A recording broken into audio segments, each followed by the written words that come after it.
Sermon number 171.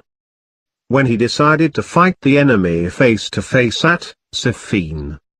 In the name of Allah, the Beneficent, the Merciful.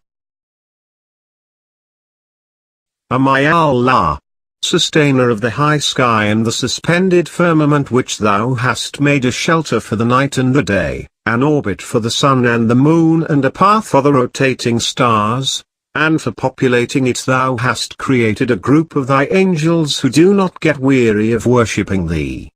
A sustainer of this earth which thou hast made an abode for people and a place for the movement of insects and beasts and countless other creatures seen and unseen. A sustainer of strong mountains which thou hast made as pegs for the earth and a means of support for people. If thou givest us victory over our enemy, save us from excesses and keep us on the straight path of truth. But if thou givest them victory over us, then grant us martyrdom and save us from mischief. Where are those who protect honor, and those self-respecting persons who defend respectable persons in the time of hardship? Shame is behind you while paradise is in front of you.